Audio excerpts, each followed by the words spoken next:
Hola amigas y amigos, vamos con el último tutorial de la serie de Historia de la Filosofía. Con esto vamos a acabar las dos partes de lo que inicialmente era mi propósito, que era una introducción a la filosofía y una introducción también a la historia de la filosofía. Pero a sugerencia incluso vuestra, de algunos de vosotros que tenéis la amabilidad de seguirme, voy a dar continuidad a estos tutoriales ya fuera de este temario. Desarrollando algunos temas que me habéis pedido, por ejemplo, uno de ellos es la ontología, curiosamente, y desarrollando también pues, la parte práctica, por ejemplo, los comentarios de texto. Así que espero poder seguir contando con vuestra atención y vuestra colaboración también, porque estamos aprendiendo juntos. El aprendizaje siempre es un proceso de comunicación, no es un acto solipsista, no es un acto solitario.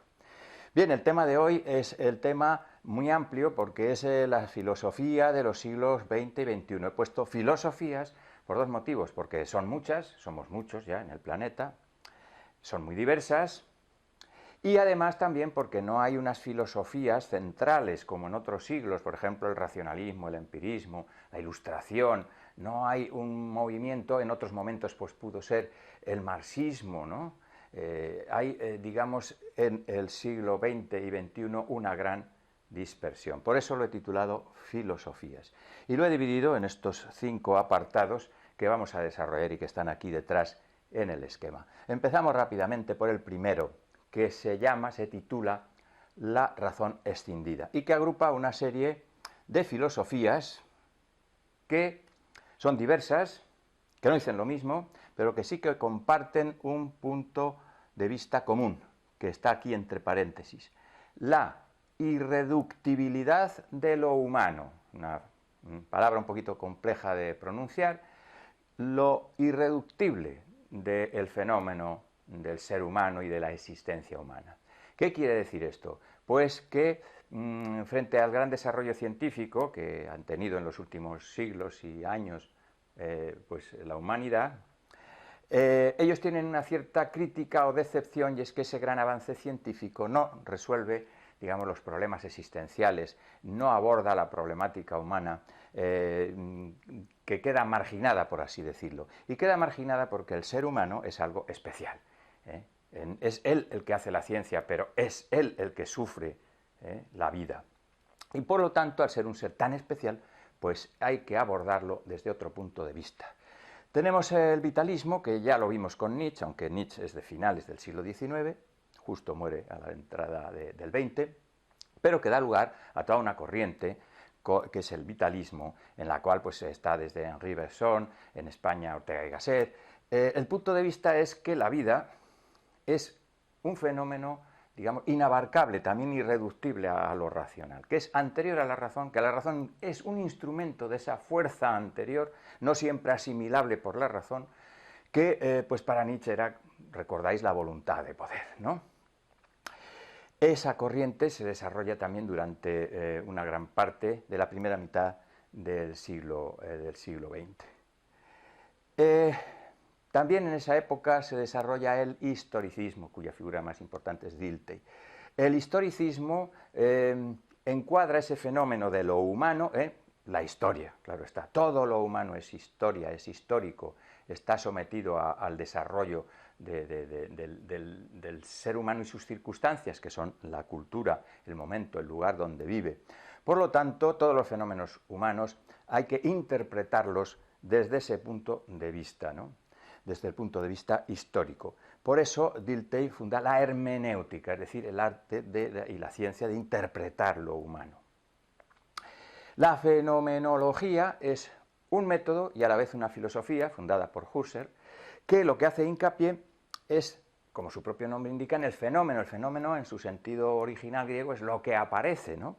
Y lo que aparece en la experiencia humana no puede ser analizado con los parámetros científicos, ¿no? Con los parámetros cuantitativos. Entonces, ¿con qué otros parámetros? Pues parámetros propios de las ciencias humanas, que decía Dilthey, que diferencia entre las ciencias del hombre, o ciencias humanas, ciencias del espíritu, que llama él, y las ciencias de la naturaleza. Pues bueno, él propone para las ciencias humanas y para el saber en general la fenomenología. Él mismo dice que se trata de una ciencia teorética, que se trata de una ciencia interpretativa de alguna manera también, es decir, una ciencia muy distinta a la ciencia de la física o de las otras ciencias naturales.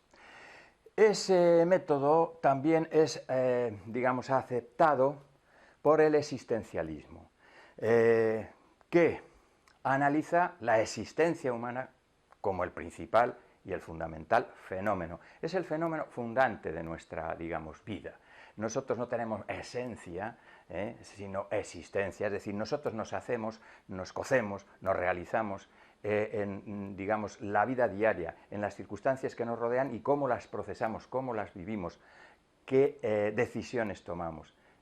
No partimos de algo, partimos de la nada, del vacío, y ese vacío lo tenemos que llenar con algo que muchas veces es trágico, que es nuestra libertad. Por eso se habla de estamos condenados a ser libres, ¿verdad?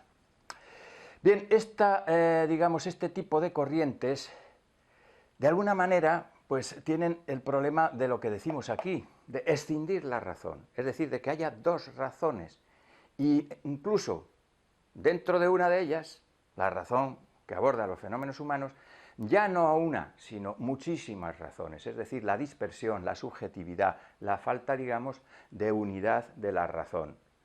Eso no es bueno para el conocimiento, ni para la filosofía, ni para la ciencia. Por eso, otro tipo de filósofos intentan recuperar la unidad de la razón partiendo de qué elementos? Pues de los elementos que lo pueden hacer, según ellos, y creo que con fundamento, que son la lógica, que es lo más universal que tiene la razón, junto con las matemáticas, que son lo mismo, lógica, matemáticas. La lógica, precisamente ellos hacen una lógica matemática, ¿no?, estos autores.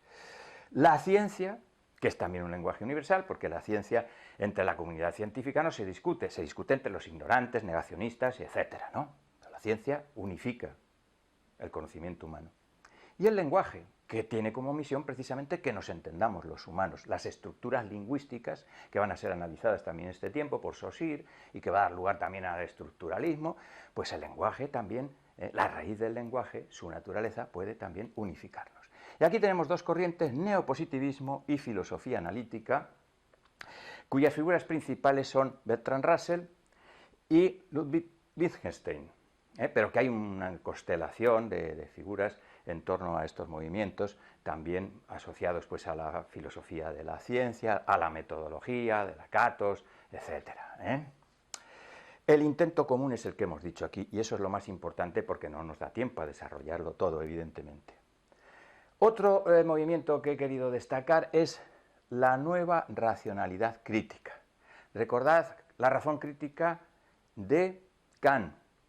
La razón crítica de Kant intenta restablecer la razón frente a la crítica a la razón, es decir, asumiéndola, no negándola. La crítica en filosofía es buena si es razonable porque ayuda a la razón a fortalecerse, ¿verdad? La razón crítica de Kant en el siglo XVIII trata de restablecer el fundamento racional después de la crítica de los empiristas. Eso mismo hace la escuela de Frankfurt, pero no con el empirismo, que ya era algo que había hecho Kant, sino con la nueva crítica a la razón ilustrada, la razón que precisamente es la razón de Kant, la razón ilustrada. La nueva crítica viene de lo que se ha dado en llamar los maestros de la sospecha. Es decir, los que introducen en la racionalidad tan elegante, racionalidad ilustrada, bien pensante, liberal, que parece que lo va a resolver todo, el reino de la razón, pues introducen la duda. Y esa duda viene de distintos campos. Uno es el de Nietzsche, primer maestro de la sospecha, ¿no? Bueno, primero, uno de ellos. Nietzsche pues habla de lo humano, demasiado humano, que hay detrás de lo puramente racional, ¿verdad? También está la crítica de Marx, una crítica sociológica y económica y filosófica, porque afecta también al concepto de razón. La razón es muchísimas veces ideología, es decir, propaganda del poder, instrumento del poder. Hay que tener cuidado, pues, con esa, digamos, idealización de la filosofía, porque muchas veces detrás de ella hay simplemente interés económico, intereses políticos, intereses del poder. Y luego finalmente está Freud, que es un médico, pero que tiene importancia enorme en la filosofía de toda esta época, la filosofía contemporánea, porque nos hace reflexionar que la razón, la conciencia, no surgen de una especie de mundo aparte, ¿no?, del mundo de las ideas, que diría Platón. No viene de digamos, de otra dimensión, sino que está enraizada en lo biológico y en lo psicológico y en lo inconsciente, concepto fundamental, y en la infancia y en los traumas que arrastramos desde ese periodo trascendental de nuestra vida, que es la infancia. Es decir, la razón tiene un trasfondo donde se, digamos, ocultan muchas de las verdaderas razones que tiene la razón, y que están ocultas, que son inconscientes. Bueno, pues esa crítica es asumida por la Escuela de Frankfurt para tratar de hacer una racionalidad crítica, una racionalidad nueva. Importantes, digamos, autores de esta escuela pues son Horkheimer, Adorno, Marcuse, que escribe pues dos libros que pueden ser el título por lo menos ya significativo, ¿no? Eros y civilización, Eros, el instinto de vida de Freud, y otra obra que es Razón y revolución. La Escuela de Frankfurt trata de asumir pues, y a integrar la crítica de Marx y de Freud, incluso la de Nietzsche y la de otros, para hacer una racionalidad crítica que, digamos, ilumine el presente y nos dirija hacia un futuro mejor, sin abandonar, por supuesto, la lucha por la utopía. Bien, esto de abandonar la lucha de la utopía nos lleva al cuarto punto, a la posmodernidad, donde lo que hay es precisamente un gran escepticismo sobre las utopías y sobre los grandes sistemas y sobre las grandes ilusiones e ideas del pasado, los metarrelatos que dicen ellos. No hay un metarrelato, es eso de tratar de comprenderlo todo desde un punto de vista, no es posible, ha fracasado. Ha fracasado el cristianismo, ha fracasado el marxismo. Entonces, ¿qué es lo que nos queda? Pues nos queda lo concreto, lo particular, la esfera de la vida personal, donde podemos quizás hacer una reflexión y hacer algo, ¿no? Claro, de ahí surge una pluralidad enorme de estudios de diversos tipos, de diversas cosas y de planteamientos. Por eso lo he titulado Un jardín de flores. Hay figuras muy interesantes, pero que están en este planteamiento, ¿no?, como son Foucault, Castoriadis, Zizek, que bueno, pues están en este, digamos, planteamiento general, pero que son entre sí tremendamente diversos y además son muy plurales. Una crítica que se le ha hecho a este, digamos, a este tipo de filósofos es una crítica política, por cierto, que se refugian mucho en lo individual. La esfera privada, las libertades individuales, la resistencia del hombre ante el poder y la sociedad, pero del individuo, el tema de la sexualidad, etcétera, ¿no? Y eso pues está muy bien, pero ese individualismo, esa reducción al individuo, le viene muy bien, dicen estos críticos, al sistema neoliberal, que es el sistema que impera en estos siglos, todo desde la Segunda Guerra Mundial ahora, de una manera pues clarísima, ¿no? El sistema neoliberal que lo que quiere es reducirnos a la esfera de lo individual, tenernos lo más aislados posibles unos de otros y fijar todas nuestras expectativas vitales en lo que poseemos individualmente, lo que consumimos y pues en esa esfera de lo personal, ¿no?, aislados unos de otros, porque así pues él desarrolla mejor sus estrategias, que son el consumismo y los beneficios que genera a las grandes empresas que controlan toda la economía. Otra crítica que se hace desde la filosofía es la de Zygmunt Bauman, que articula este concepto de modernidad líquida, referido a la posmodernidad. ¿A qué se refiere lo líquido? Pues a, como podéis sospechar, falta de solidez, ¿no?, a dispersión, pensamiento que se escapa, ¿no?, que no constituye una base firme, una base sólida. Para hacer un poquito de humor, porque esto de la filosofía a veces se pone muy serio, pues voy a citar una expresión que me hace muchísima gracia y que yo la oí por lo menos en México, y es la siguiente: tanto pedo para cagar aguado, bueno, aguado, líquido. No quiere decir con esto que, ya digo, estos pensadores haya que menospreciarlos y menos de antemano, todo pensamiento tiene, digamos, instrumentos, ideas y elementos de análisis interesantes. Y hay que conocerlos, lo cual también nos puede llevar a criticarlos. Con todo esto, como esto último parece como que nos lleva a un escenario pesimista, ¿no? O sea, ya no hay, digamos, grandes ideas, ni grandes filosofías, ni grandes utopías, ni grandes esperanzas. ¿Hay futuro? Nos podemos preguntar razonablemente esto, y más ahora en estos tiempos que estamos viviendo, ¿verdad? ¿Hay futuro? Bueno, la respuesta inmediata es: ¿hay futuro para la filosofía? ¿Hay futuro para la racionalidad? Sí hay futuro para el hombre, para el ser humano, porque la filosofía se realiza en el ámbito de nuestro interior, en el ámbito de la racionalidad humana. Es decir, si fracasa el ser humano, fracasa la filosofía y viceversa. Pero vamos a dar algunos elementos, digamos, positivos, de esperanza, o por lo menos de futuro. En primer lugar, hay que recordar que la ciencia, que siempre ha ido unida a la filosofía, que tienen un estrecho hermanamiento, una colaboración, pues se ha desarrollado enormemente. Las revoluciones científicas que empiezan pues en el siglo XVI-XVII con la revolución copernicana, la Tierra no es el centro del universo, que siguen en el siglo XIX con la biología, la teoría de la evolución, la biología moderna, el hombre no es el centro de la creación, es un resultado de un proceso natural, estamos unidos a todo el fenómeno de la vida y del planeta que acoge esa vida. Y luego, pues, la que hemos aludido, ¿no? La revolución de Freud. La conciencia no es el centro de todo. Detrás de la conciencia hay un bagaje importantísimo, que es el inconsciente.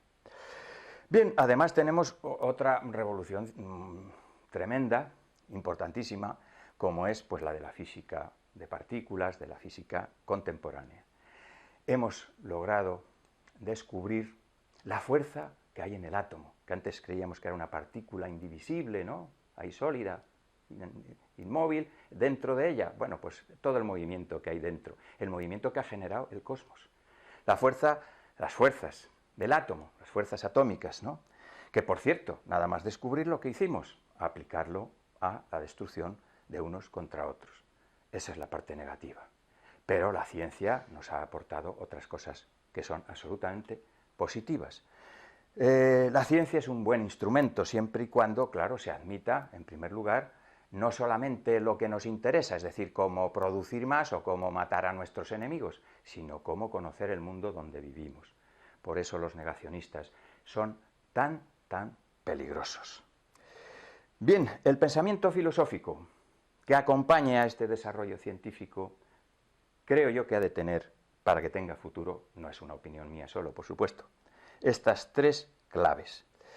El altermundismo, es decir, integrar, digamos, en un pensamiento universal distintas alternativas para poder, digamos, pensar un futuro.